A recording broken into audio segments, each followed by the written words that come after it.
Father God in heaven, Lord, marami po salamat, Panginoon, at sa mga tangan-tangan po namin na inilagak po namin na may pagtitiwala at pananampalataya. Dalangin namin, Panginoon, na muli kung paano nyo po kami pinasagana sa nakaraang linggo, ay ganun nyo pa rin po kami pasaganahin at mas higit pa, Panginoon, pagkat alam namin ang inyong kapangyarihan ay hindi po nasasaklaw sa limitadong space, sa limitadong oras, but you can go through all things, O Lord. And these things that we have offered in this box, Panginoon, nawa po ay magamit sa mas dakila pang gawain, Panginoon. At tunay na maitaas ka po namin sa patuloy po namin pag-aalay, hindi lamang po na aming buhay, kundi ang kayamanan po ng aming mga kamay. Salamat po, Panginoon, sa inyo po namin pinagkakatiwalang lahat sa pangalan ni Jesus. Amen. Halapalapakan po natin ating Panginoon. Amen. Ang ganda ng exhortation, no? You have to invest. Tignan nyo po yung kanan, kaliwa nyo. Yung likod. Tignan po yung likod nyo. Yan, likod, kanan, kaliwa. Yan yung investment nyo. Sa harapan. Pero yan po nakikita nyo, mga kapatid, ay hindi po bunga ng uy, binili ko yan, nagibahagi. But this is the blessing of the Lord because we have invested in Him. Amen? So power. Ngayon, magbibigay tayo ng, saan na yung diagram? Joke lang. Ayan. So magandang umaga po muli sa atin lahat. Today ay nasa last day na po tayo. Hindi po ng ating mga buhay. Hindi rin, last day na November, yan bukas December na. Marami na namang straight ang buhok, starting tomorrow. Diba? Sa mga parlor, pa nakakatanggap na sa ng bonus, 13th month pay. Straight ang buhok niyan after. Marami na rin yung mga mag-uumpisa mag-decorate ng bahay. Sa amin po dyan sa taas, nakapag-decorate na po kami 3 weeks ago pa. So, pagkatapos ng araw ng mga patay, ay nag-decorate na po sa bahay. Kasi, ang pangit naman, December ka pa magde-decorate, minsan ng Pasko hanggang 25 lang. Pagkatapos sa Pasko, parang di mo masyadong feel yung decoration mo. So, at least matagal, diba? Para na-enjoy. Sabi nga ni Pastora, para sa mga bata na makita nila. And tayo, mga kapatid, as we approach December, and as we end our series sa buwan po na ito, I also hope and pray na kung gano'n tayo ka-excited sa parating na December, ay gano'n din tayo ka-excited to finish this because we know na meron pong pinapagawa ang Panginoon sa atin. Amen? Kahapon po, natanong po ako sa isang conference. Yung mga matagal ko nang gustong sabihin, I've waited for this. Para sabihin ko, natanong ako sa isang conference. No, honestly, natanong po ako sa isang conference. The final question sa panel discussion noon ay, ano ang attitude na dapat may pakita mo pag tumatayo ka sa stage? Because I paneled for Mission in Motion, you using your ministry for music. So doon po ako nag-panel and yun po ang tanong sa akin, anong attitude ang dapat maipakita mo as you stand on this stage, as you minister on this stage. And alam niyo po, sabi ko, dyan yung mga kabataan natin, ay wala si Giselle pala nun. Oo. So, ang sabi ko po doon, nako, mai-spoil yung preaching ko bukas.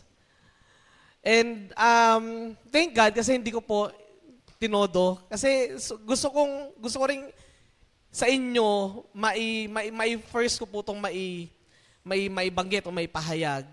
But the verses that we will be reading is not new, especially para sa mga matatanda na pong Kristiyano.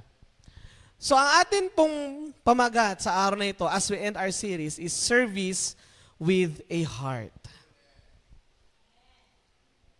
Diba? Marami pong image ang paglilingkod. Maraming imahe ang paglilingkod. Tumingin lang po tayo sa paligid natin, especially pag May, maraming imahe ang paglilingkod. Itong imahe na to, malaki tiyan, imahe po yan ng paglilingkod sa flood control. De joke lang. Ganito yung itsura ng mga yan, pagka ni Pastes, kala mo pa sa. Ganito yung mga itsura naglilingkod sa flood control. De joke lang. Maraming image ang flood control, ang paglilingkod. At tayo mga kapatid, bilang mga Kristiyano, ano ba ang imahe natin bilang isang lingkod ng Diyos. Naisip niyo ba yon? Ano nga bang image ng paglilingkod? Ano nga ba ang dapat itsura ng paglilingkod? Kapag sinabing lingkod, ano ang turing sa atin? Sino ba tayo? Ano ang kalalagayan natin sa lipunan? Ano ba ang dapat nating inaasahan? Malaki po mga kapatid na bahagi ng paglilingkod ang malaman kung paano ang tama at epektibong paglilingkod. Dapat po ngayon pa lang alam natin kung ano po ba ang itsura ng tama at epektibong paglilingkod. Ano ba ang inaasahan natin habang tayo ay naglilingkod. Now, ngayon po mga kapatid, basahin po natin ang salita ng Diyos mula po sa Colossians 3:23 to 24. Tayo po lahat ay tumayo. Basahin po natin salita ng Panginoon. Sabi po dito, whatever you do, work heartily as for the Lord and not for men, knowing that from the Lord you will receive the inheritance as your reward. You are serving the Lord Christ. Basahin po natin sa Filipino, sabi po dito, anuman ang inyong gawin ninyo ito ng buong puso na para sa Panginoon at hindi para sa mga tao. Yamang nalalaman ninyo na kayo ay tatanggap mula sa Panginoon ng gantimpalang mana dahil ang Panginoon, ang Kristo, ang inyong pinaglilingkuran. Salamat po sa salita ng Diyos. Ay po lahat ay makakaupo na. Hallelujah. Panalangin ko po na ito pong preaching na ito ay talagang mag-seal. Ito pong mga pinag-usapan natin for the past 4 weeks. Ang dami po natin natutunan nito nakarang 4 na linggo mga kapatid. And sinasabi ko po sa inyo ay marapat po sa Panginoon na nawa after this Sunday or after this service is may makita pong pagbabago sa atin dahil nakita natin kung ano po yung kahalagahan ng paglilingkod sa Diyos. We are going forward. We are straining for it. We are changing. We are forgetting our past. We are moving on from our sins. We are going with the gifts that we have from the Holy Spirit. Mga kapatid, siguro naman deserve ng Diyos na sa araw na to, may magbabago ng makita sa atin. May pagbabago na makita sa uri ng paglilingkod na meron tayo. Ngayon mga kapatid, katulad po na sinabi ko kanina, kinento ko kanina, natanong po ako, ano ba ang dapat na attitude natin pag tayo ay naglilingkod sa Diyos? Kasi the highlight yesterday is when you serve in the stage. When you serve in this pulpit, ano dapat ang attitude mo? At ito po yung verses na binanggit ko sa kanila. Then whatever you do, work heartily as for the Lord and not for men. For you know that that from the Lord you will receive an inheritance as your reward. You are serving the Lord Christ. Ito po, wala na pong iba. Wala po kayong ibang mindset o attitude na dapat dalhin sa entabladong ito. Or even if you are serving as a small group leader, or you are serving, sabi nga, sa likod or behind the scenes. For example yan, sila Jared na nasa likod, or the ushering team, yung mga kasama po natin sa children ministry. Wala pong ibang mindset o attitude na dapat dala-dala tayo dito, kundi yung puso o yung kaisipan na lahat ng gagawin natin ay dapat inaalay natin na parang sa Diyos at hindi sa tao. Amen? Ito pong reform na gagawin natin mga kapatid ay hindi po natin gagawin para sa tao. Sabi nga natin kanina dito, thank you for the Holy Spirit for moving kanina sa praise and worship. No other name will be lifted up in this place but the Lord alone. Hindi yung talino ng tao, hindi yung pinagdadaanan natin, hindi yung problema natin, but only the Lord's name alone. And that is Jesus Christ. Pag ginawa po natin mga kapatid na totoong isa puso, yung kaugalian na, hindi, kahit ano pang pinagdadaanan ko, I will serve the Lord with a heart. Because that is meant for the Lord. That is ought to be given to the Lord. Marapat sa Panginoon ang ganong uri ng paglilingkod sa harap ng Diyos. Amen? So tingnan natin bago tayo dumako sa 3 puntos, Sabi kasi, nagbibiroan kasi sa conference kahapon. Puro sila 3 points. Except kay Pastes.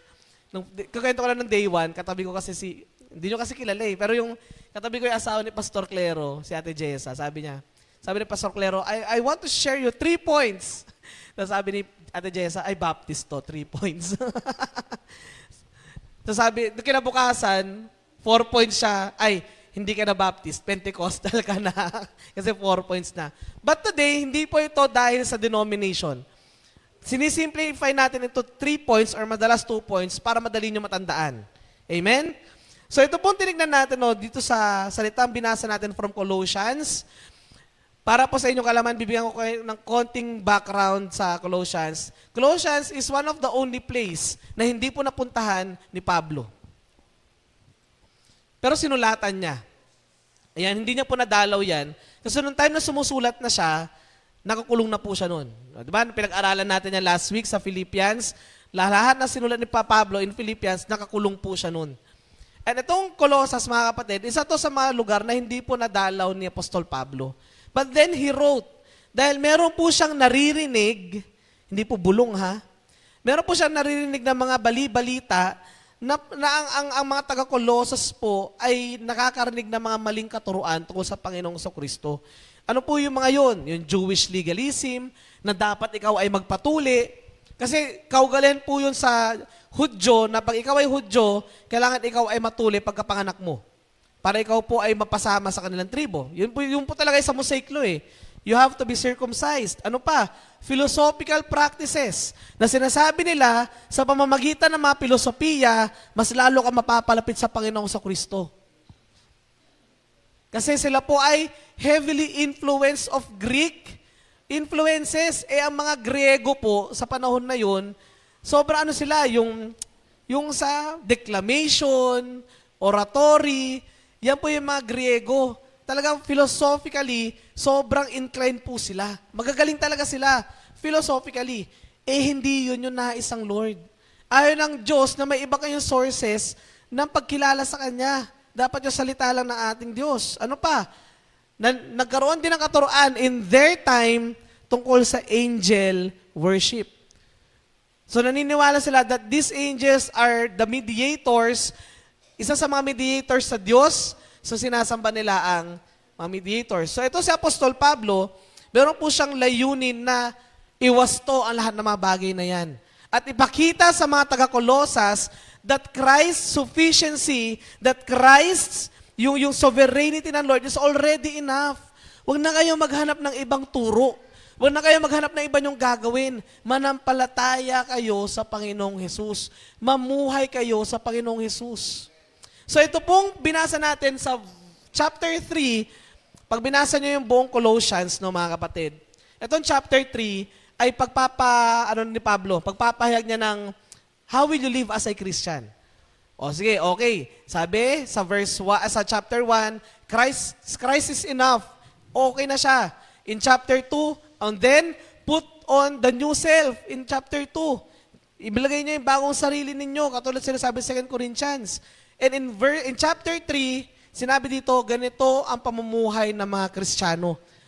Kung mababasa nyo, in chapter 3, verse 18 to 24, wala ka siguro kayo mga dalang Biblia, in chapter 3, verses 18 to 24, nandyan na yung ang rules sa isang household. Wives, submit to your husbands. Husbands, love your wife. To the bondservants, paglingkuran nyo ang inyong mga amo, so on and so forth. Ito yung background ng Colossians. And I hope, pagdating na sa bahay, basahin po natin ang salita ng Diyos mula sa Colossians. And magdala po kayo ng Bible, Importante po magdala kayo ng Bible because you'll never know, baka meron po ako sinasabi dito na hindi po totoo. Tapos amen kayo ng amen. Diba? Kunwari sabihin ko, ang Diyos ay gato, ganyan, tapos amen, tapos wala pala sa Biblia, nalinlang na po kayo. So magdala po kayo ng Biblia nyo para na-validate nyo rin. Wala pong problema sa sabihin nyo, mali ka pastor, okay, usap tayo mamaya. But better magdala po kayo ng Bible nyo for your own validation and verification. Now, kung titignan po natin mga kapatid, in verse 22, which is hindi dyan, pinakita po dito na nakaugat po ang verses na binasa natin para sa mga alipin. Nakalagay doon, mga alipin, sundin nyo ang inyong amo. Diba? Bond servants, listen and obey your masters. Not as eye pleasers. Paglingkuran nyo ang inyong mga amo, pero hindi dahil sa, ano yung eye pleasers? Para sa ano ba pleaser? Kagalakan nila, kaluguran nila, di ba? Parang ganon. Para hindi lang para malugod yung mga mata nila sa inyo. Because in whatever you do, in verse 23, doon na yun. Now, 3 points. First, if we want, the right attitude of serving God is serving the Lord or working the heart way. Di ba? Witty, no? Na-appreciate ko lang yung verse, point 1. Work the heart way. Hindi po work the hard way sa Lord, but work the heart way. Ano po ba sinasabi doon? Ang puso natin, or the heart, suke, no, ibig sabihin ay heart, soul, and mind. Nandiyan niya sa, outline. Yung Greek. Yan. Ang lit naman, mga kapatid. Kita nyo ba? The Greek word of heart used in this verse is sukai. Hindi po suche o suche. Sukai na ibig sabihin po ay heart, soul, and mind. Paul is telling us, whatever you do, work heartily. Sa katotohanan, pag binasa nyo po yan sa original Greek context, mind ang nakalagay dyan. Psych, isip. So, yan po talaga yung sinasabi dito, na pag pinaglingkuran natin ating Panginoon, if you want to work the heart way for the Lord, you have to work with your heart, with all your soul, with all your mind. So, ibig sabihin po nun yung buong buhay po natin. Sinasabi po ni Apostol Pablo sa atin, na kung tayo ay maglilingkod o magtatrabaho, dapat ay gawin natin ito ng ating buong puso, na parang ikaw ay naglilingkod sa Diyos. Sasabihin niyo siguro sa akin, no? Pas, bakit nasa labas yung tutok nung turo mo? Ba't hindi dito sa church? Diba? Para sasabihin niyo sa akin, Pas, hindi naman pang ministry yan eh. Kasi pang labas yan eh. Yes, exactly. There is a bigger ministry outside of this church. Mas malaki po ang ministeryo sa labas. Mga kapatid, hindi po dito sa loob ang ministeryo natin. Sabi nga kapon sa conference na inatanan namin, yung ginagawa po natin sa loob ng church is a second ministry. At kung ikaw ay walang makitang ministeryo na fit in yung talent mo, baka doon ka sa labas hinahanap. Baka ang ministeryo mo talaga ay nasa pag-win ng souls. Baka ang ministeryo mo talaga ay sa pagbibigay ng flyers for them to be encouraged na umatin ng church. There is a bigger ministry outside. Kailan lang ba tayo nakikita dito? Sunday? Wednesday? Di ba? Hindi pa tayo lahat pag Wednesday. Sunday, nandito tayo lahat. Small groups. Definitely, yung buhay natin as a Christian, parang sasama-sama tayo, sa isang buong linggo, maiksi lang. Mas nakaukol ang panahon natin sa mga ginagawa natin personal. Ano yun? Pag-aaral, pagtatrabaho, di ba? Pagbibusiness, ano pa? Pag-aalaga ng bata, pag-aalaga sa pamilya. Yun yung malaking oras natin. Di ko binanggit yung pagsa-cellphone, mga kapatid. Kasi dapat hindi po yun ang kumakain ng malaki nating panahon. Amen? Lahat po ng gagawin natin, mga kapatid, kahit tao, sino dito nangangamuhan, merong boss, everyday, 5 days a week, meron ba? Lahat kayo negosyante. Meron ba dito? Mga empleyado. Taas kamay, loud and proud. Mga estudyante, na ang boss nila yung mga teacher nila. O mga negosyante, na ang boss is yung asawa nila. Mga single parent. Ang boss nila si Lord. Diretso na. Lahat tayo dito merong pinaglilingkuran. Diba? Na tao. At sinasabi ng Apostol Pablo sa atin na dapat sa tuwing paglilingkuran natin ang tao o amo nating tao, dapat ay ituring natin ang lahat ng ating ginagawa na parang naglilingkod tayo sa Diyos. Diba? Paano ba gagawin yun? Alam ko naman na yan eh. Nababanggit nyo na yan noon eh. Mga kapatid, marami po sa atin dito, especially sa mga nagtatrabaho. Wala dito yung mga nasa workforce. Pero sasabihin ko po sa inyo, marami sa mga nagtatrabaho, ang 1-2 buwan pala sa trabaho gusto na mag-resign. Bakit? Kasi ang daming reklamo sa trabaho. Ang daming reklamo sa buhay. Ang daming reklamo sa pinapagawa sa kanila. Sa interview pa lang, sasabihin, di, kaya ko pong gawin lahat yan. I'm willing to learn. Tapos, pag pinadala na sa trabaho, ay, hindi ko na trabaho yan. Ay, hindi ko po kayang gawin yan. Ayoko pong gawin yan. Magre-resign na ako. Hindi ko na kaya. Work hard for the Lord. Work the hard way. Maganda po na maging inspirasyon natin at dahilan ng ating paglilingkod o pagtatrabaho ay ang pagiging alipin at lingkod natin kay Kristo. Bakit? Sino ba dito ang sawa ng pumunta pag Sunday para mag-serve sa Lord? Ano? Hindi, joke lang. Kala ko may magtataas ng kamay. Kala ko magtataas ng kamay si Princess eh. Ako po. Wala naman, di ba?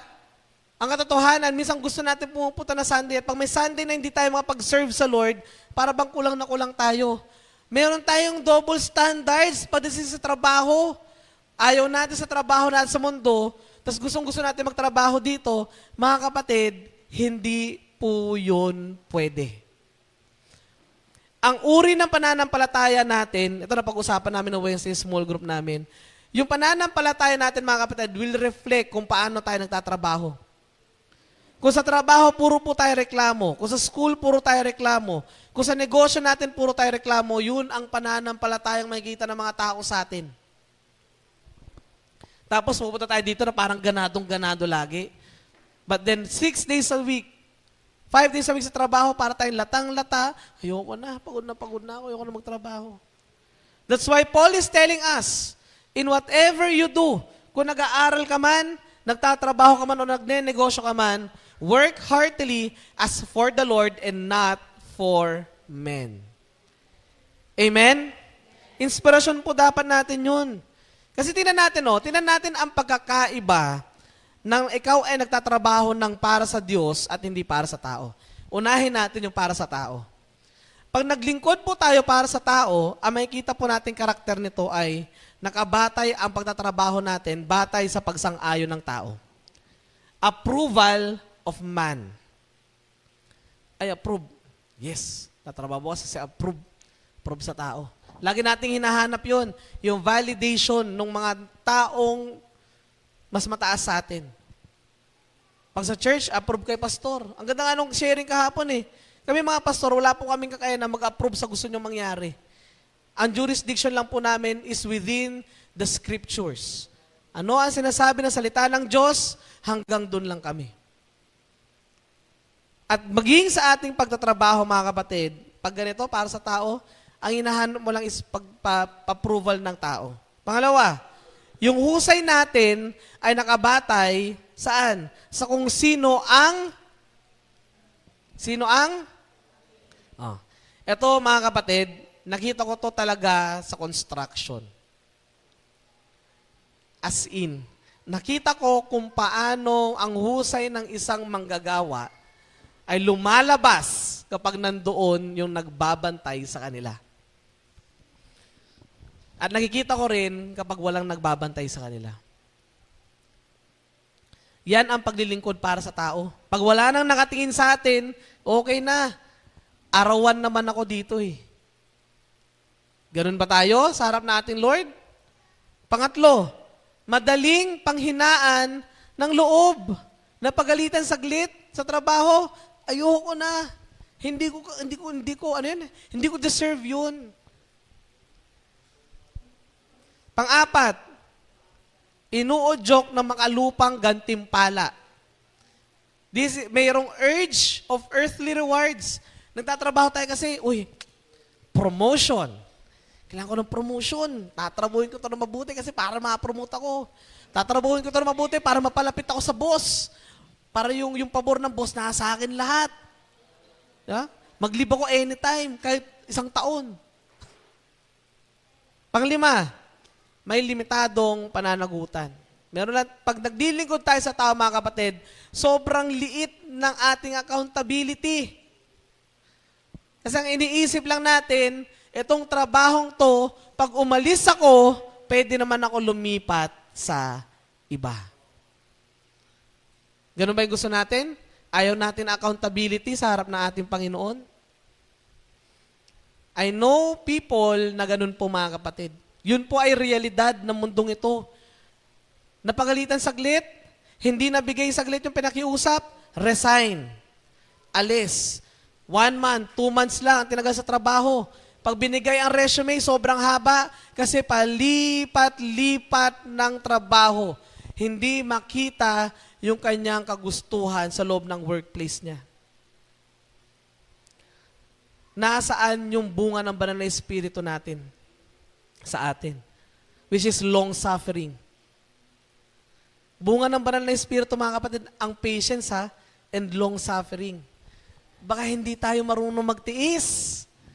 Baka hindi tayo marunong magtiis, mga kapatid. Hindi po yan sa banal na espiritu. Ngayon, tingnan natin, kung para sa Diyos.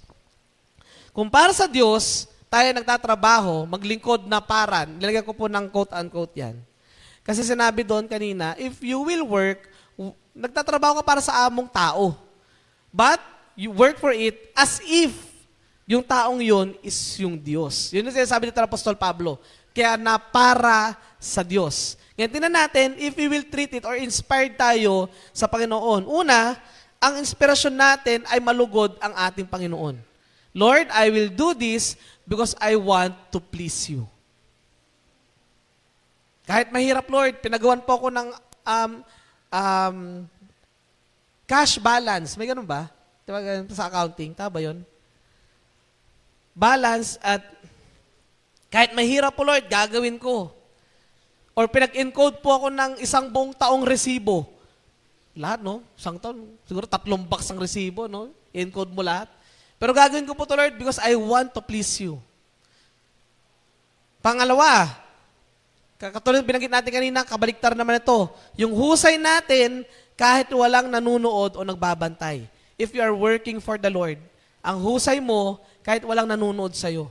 Kahit walang nag-a-acknowledge sa'yo. Kahit walang nagsasabi sa'yo, ang galing-galing mo naman. Mahusay ka kahit walang nanunood o nagbabantay. Pangatlo, hindi pinanghihinaan ng loob. Ang hirap-hirap ng trabaho ko, pero sige lang.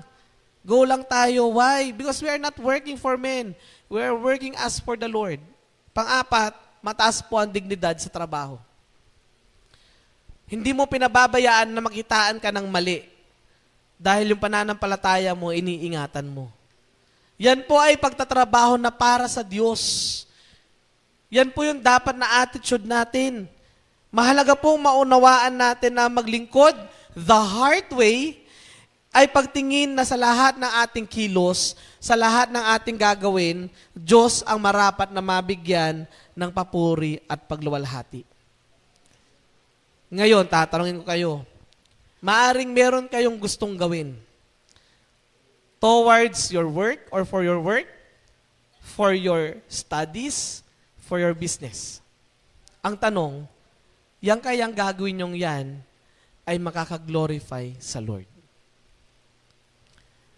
For so many years, mga kapatid, meron pong mga youth na nagtatanong sa akin, kahit noon pa man, nagtanong sa akin, siguro interested na sa Lord, curious lang sila. Pastor, okay lang po bang magpa-tato?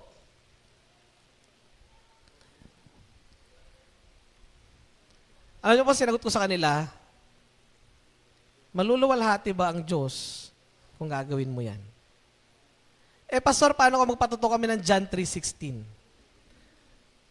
Again, tanong, maluluwalhati ba ang Diyos sa gagawin mong yan? Hindi ako sasagot ng yes or no. Because as for me, wala pa akong tato. Peklat ng tigyawat marami. Buti hindi sila tumawa noon. Thank you, Lord. Ay, ba't ngayon ito tumatawa? Because as for me, hindi pa ako nagpatato. Why? Because I don't believe that the Lord will be glorified pag nagpatato ako. Now, if you believe, then go. Sabi nga, lahat ng bagay ay permissible, pero hindi lahat ng bagay ay beneficial. Sabi po sa salita ng Diyos yun. Because when we say na mag-glorify ba ang Lord, this will be very, very, very, very subjective. Magbabase ka ngayon sa kung ano ang sasabihin ng tao sa pananampalataya mo. Ganito yan, nagpatato ako. Nag-glorify ang Lord sa pagpapatato ko. Bakit? May mga taon na bless. Halimbawa lang to hindi ko po sinabi magpatato kayo. John 3:16. Ay, na-bless ako kay brother kasi nagpatato siya. Ng John 3:16. Realistic ba? Ano oo? Pero yung magsasalita ka ng John 3:16 towards people, nakaka-bless ba? Nakaka-bless. Now, again, kaya ko po sinasabi sa inyo to mga kapatid, hindi para pigilan kayo. Sabi nga namin ni Pasches, tapos na kami sa panahon ng pamimilit. We're done. Ang pwede na lang po namin gawin is mag-remind and mag-pray para po sa inyo. If you will not listen to me, or to him, or kay Pastora, then so be it. But again, the question is, yung gusto mo ba ay gusto mo lang, o yung gusto mo mangyari is you want to glorify the Lord? Those are two different things. So para sa paglilingkod natin mga kapatid, o bilang alipin ng Diyos, work the heart way. Work as if you are pouring out your heart. Work as if you are pouring out your mind and soul to it. Doon mag-glorify mo ang Lord. Higit pa sa itsura natin, higit pa sa kapansanan natin, kung putol man ang paa at kamay natin, work hard for the Lord. Amen? Palakpakan natin ating Panginoon. Kasi 10:44 na po, Nasa point number 2 pa lang tayo. Okay, number 2, there is an inheritance for the slave. There is or there's an inheritance for the slave. Ano po yun? Merong pamana sa alipin. Just so you know, ang mga alipin po ay hindi pinapamanahan. Diba? Ngunit, sinabi ng Apostol Pablo that these slaves will receive an inheritance. Uy, may mamanahin daw yung mga alipin. Sino dito yung mga alipin? These slaves will receive an inheritance from the Lord as your reward. Sa kultura po ni Apostol Pablo, nung panahon nila, ang mga alipin po ay hindi binibigyan ng mana. Kunwari ako ay isang amo, tapos halimbawa si Renzo at si AJ is alipin ko po, tapos si Eko ay anak ko. So, etong dalawang to, kahit buong taon ko silang kasama, buong kalahati ng buhay ko, kasama ko sila at hindi ko kasama si Eko, hindi ko pa rin po sila pamamanahan. Kunwari yung multi-billion kong negosyo, hindi ko po ipapamana sa kanila. Because the blood right is still there. Kailangan kay Eko ko siya ipamana. Bakit? Kasi siya yung anak ko eh. Yun po yung kultura noon sa panahon ni Apostol Pablo. Ang karapatan po ng mana ay para sa mga lehitimong anak. The very reason why also in the prodigal son ay sinuot ang singsing para po ipakita na ito pong anak po na ito na umalis at bumalik ay kinikilala na po ulit bilang isang lehitimong anak. Pero mga kapatid, tayo dito as Christians, isalungat po doon sa kulturang yun. Why? Yes, we are slaves. We are servants. Ngunit ano sinabi sa John 1?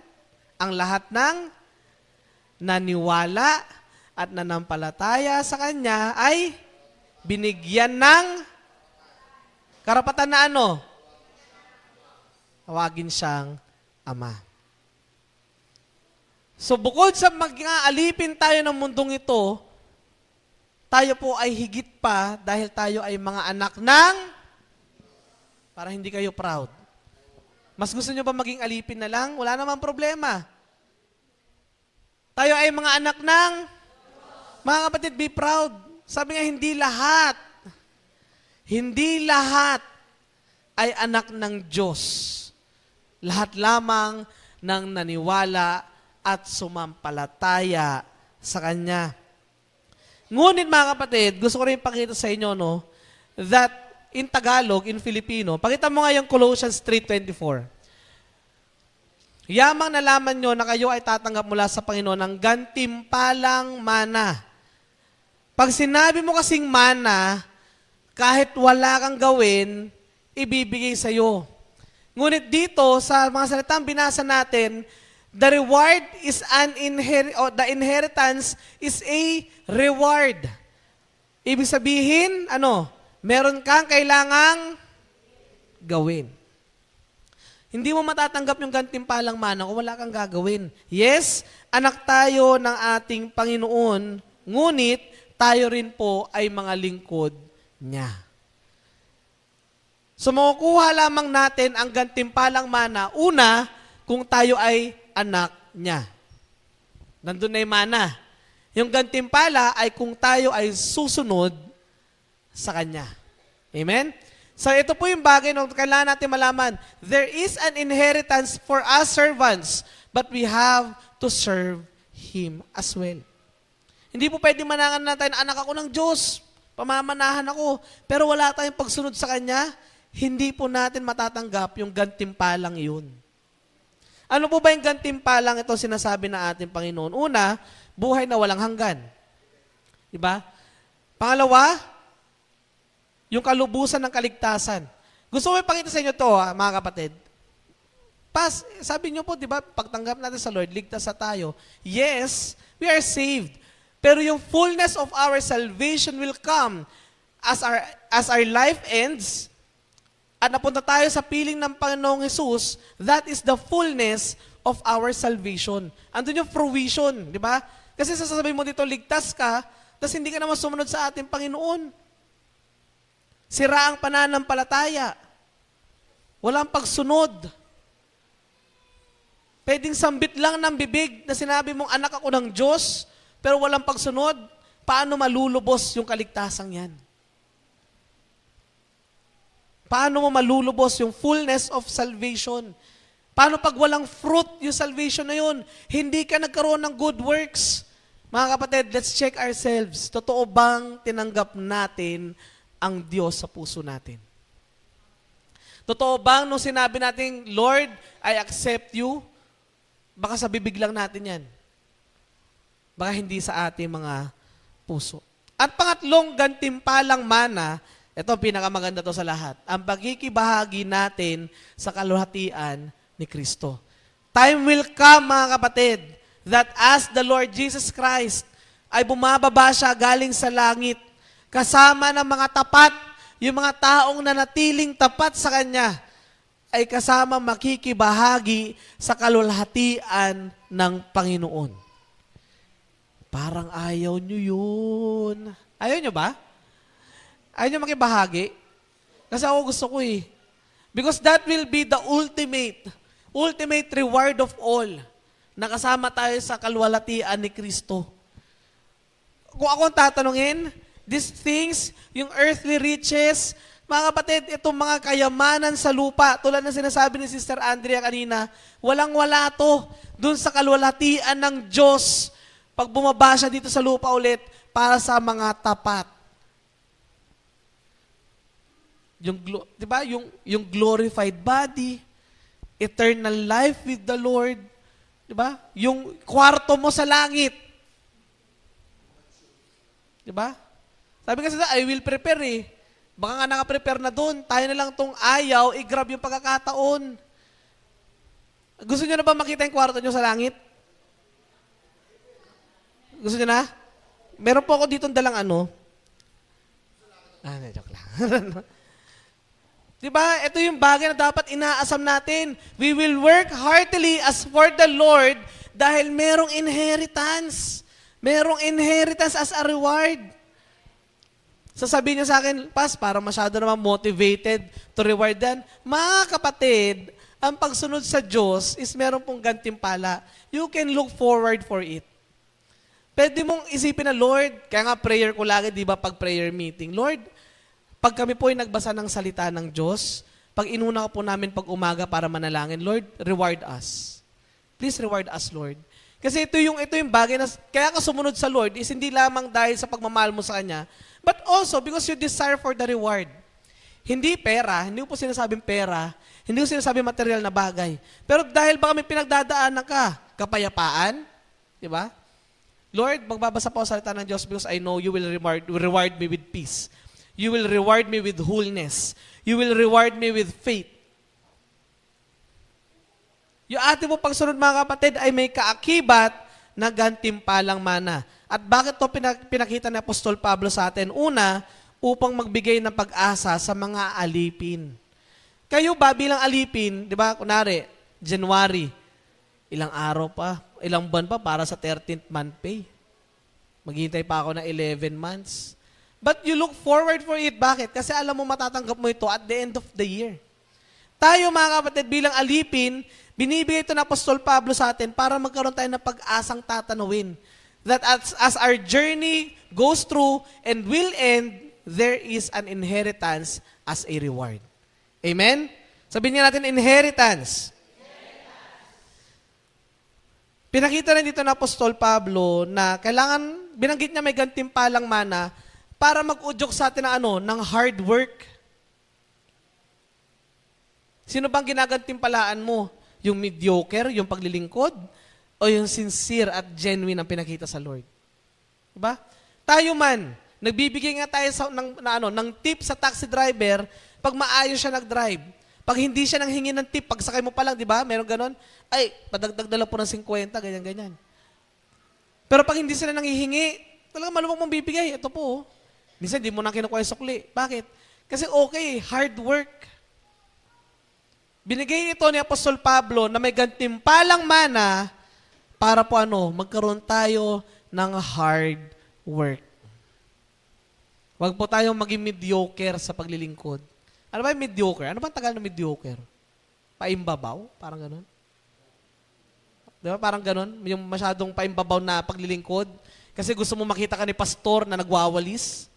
Gusto mo makita ka ni pastor na nagtuturo kunwari ng mga bata. Ganito mga kabataan. Tapos pagkatalikod ni pastor, magkulay na kayo ulit. Diba?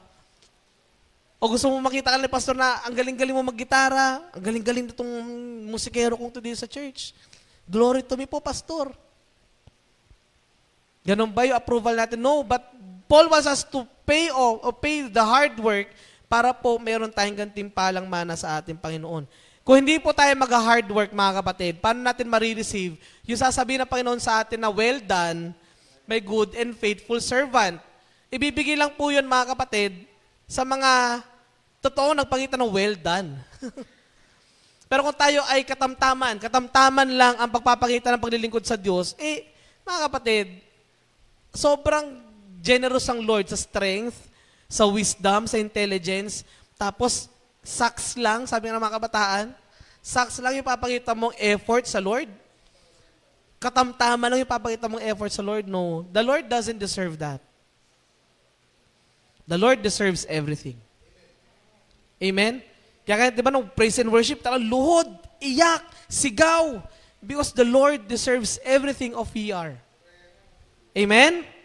And lastly, mga kapatid, sinabi dito ng Apostol Pablo na merong gantimpalang mana dahil pinapakita niyang nababatid ng Diyos ang lahat ng ating pagpapagal.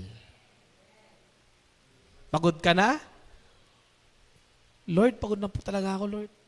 Nababatid ng Diyos yan. Nakikita ng Panginoon yan. Kaya nga sinasabi sa atin ang salita ng Diyos, it will not be in vain. Hindi kahit kailan mapupunta sa wala lahat ng pinagpapagalan natin dito sa lupa kung ang paglilingkod natin ay para sa Diyos. Tingnan mo yung katabi mo. Pagod na ba yan? Tanungin mo siya, pagod ka na, sis? Pagod ka na, Brad? Pag sumagot ng oo, tanungin mo kung gusto mo una na sa langit. Pagod na ba, mga kapatid? Nagsasawa na ba sa Lord? Hindi pa naman? Pagod pero lumalaban, amen. Palakpakan natin ating Panginoon. At sa panghuli, we are serving the Lord Christ. Alam niyo mga kapatid, baka po ang pagod natin is dahil nakatutok tayo sa tao. For so many years, dito na po tayo mag-close ano. For so many years mga kapatid, kumbaga, natutunan ko po sa ministry na to na hindi po tayo dapat alam niyo yun, there are people who pleases people. They want the pleasure of the people. Pero sa ministry po na ito, 2006, nag-umpisa po ako maglingkod sa Panginoon, is natutunan ko po mga kapatid na kung ikaw ay laging maglilingkod para sa tao, magbilis ka pong mapapagod. Siguro ang dahilan kung bakit meron pong lingkod ng Diyos na kahit sa ilang dekadang dadaan, isa kakapagpatuloy po sila sa pagtayo sa harapan, ay dahil hindi po ang tao ang pinaglilingkuran nila. Dahil alam nila mga kapatid na ang gantimpala ay hindi galing sa tao. Work heartily as for the Lord, because you know that you will receive an inheritance as your reward. You are serving the Lord Christ. Alam niyo po yung magnitude ng bagay na inheritance as a reward? Hindi mo siya pwedeng isiping pagsisinungaling ng Diyos. O hindi mo ito pwedeng sabihin, isipin na hindi yan magaganap. Bakit? Because we are serving the Lord Christ. Imagine mo, hindi niya sinabing you are serving a Lord or you are serving a Christ. Hindi niya sinabing ganun. You are serving the Lord Christ. Nakatutok to sa Diyos, mga kapatid. We are serving the definitive na article na ibig sabihin, walang ibang Panginoon kundi si Kristo. Walang ibang Diyos kundi si Kristo. Walang ibang pwedeng magpamana sa atin lahat kundi ang Panginoong si Kristo lang. We are serving the Lord Christ. Kung pagod ka na, kung medyo napanghihinahan ka ng loob, kung pakiramdam mo para ang tagal-tagal, Lord, ng reward, don't lose hope because you are serving the Lord Christ. Madalas, sasabihin natin, iba ang buhay natin sa trabaho, iba ang buhay sa church. No. In work, in school, in business, in managing your household, you are serving the Lord Christ. Ang pag-excel natin sa trabaho, pag-excel sa pag-aaral, pag-excel sa negosyo, o pag-manage natin ng bahay, lahat ng yan, mga kapatid, magpe-pay off because we are serving the Lord Christ. Mga kapatid, hindi po ako isang pabulosong tao. Hindi po tayo mga famous na tao. O hindi po tayo mga sikat. Ngunit, mga kapatid, ang ating panghahawakan mula sa oras na ito ay tayo'y mga lingkod ng Diyos, ng natatanging Panginoon, ng natatanging Kristo. Sabi nga ni Pastor Escapon, no one will belittle me, for I am the Son of God. I am serving the Lord Christ. As we push forward, mga kapatid, dapat dala-dala natin sa puso natin na ang paglilingkod natin sa tao at sa Diyos ay para lagi sa ating Panginoon. Hindi para sa tao, hindi para sa approval ng iba, hindi para mapansin tayo, hindi para tayo ang ma-lift up, but we are doing all of these things because no one should be lifted up but the name of Jesus Christ alone. Amen? Amen? Sa ating pong pagtatapos, mga kapatid, malaki po ang ministeryo ng Panginoon sa labas po ng iglesyang ito. And the Lord is looking for harvesters. The Lord is looking for workers. Ano po? Dahil marami na pong aanihin. Hinog na ang mga palay. Hinog na ang mga mais. Naghahanap ang Diyos ng mag-aani sa mga ito. Now, are you willing to work the hard way for the Lord? Amen? Tayo po lahat ay tumayo sa ating Panginoon.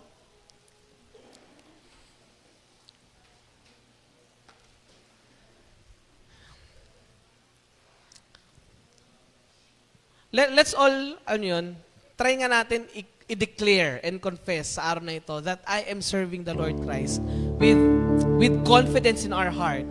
Yung hindi tayo nahihiya. Yung talagang malakas ang loob, walang pinangingilagan. Right now, I am serving the Lord Christ. Sabihin nga natin, I am serving the Lord Christ. Walang tapang, walang bitaw, sabi nga nila. Sabihin ba natin mas maganda, mas malakas? Amen. And from this moment forward, mga kapatid, we are the servants of the Lord. Walang kahit sino magmamalit sa atin. Walang sino man ang magsasabi sa atin, you are just serving a religion. No. You are just serving your pastors. No. You are serving your brethren. No. We are serving the Lord Christ.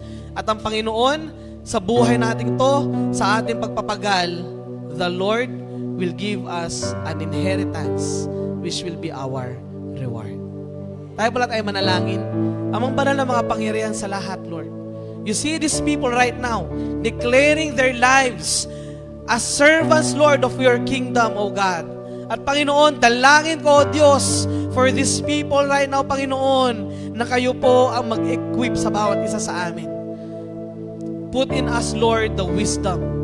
Put in us, Lord, the talent, the skill, O Lord, para tunay na matayuan po namin that even as we work for men, we will work for you, O God. That even, Lord, as we work hard for our jobs, sa aming eskwelahan, sa trabaho namin, Panginoon, we will work heartily for you, O Lord. Hindi po kami magpipigil, O Diyos, na ipakita sa mundong ito na sa aming buhay personal, sa aming buhay kristyano, maging sa aming buhay sa labas na iglesyang to, ipapakita namin sa lahat na kami ay iyong lingkod, Panginoon. Lord, tanggalin mo sa amin ang kaduwagan. Tanggalin mo sa amin, Panginoon, ang pagkahiya in Jesus' name. Break us, Lord, and mold us once again to become a faithful servant kung saan, Panginoon, ipapalaganap namin ang kabutihan, ang kadakilaan mo, Panginoon, sa labas ng iglesyang to. Let the fire in our hearts ignite, Panginoon, at tunay, O Diyos, na ang bawat isa po sa amin, kasama ng banal na Espiritu, O Diyos, ay magiging epektibo sa mas malaking gawain sa labas ng iglesyang ito. Salamat po, Panginoon. May we all strain forward, O Lord.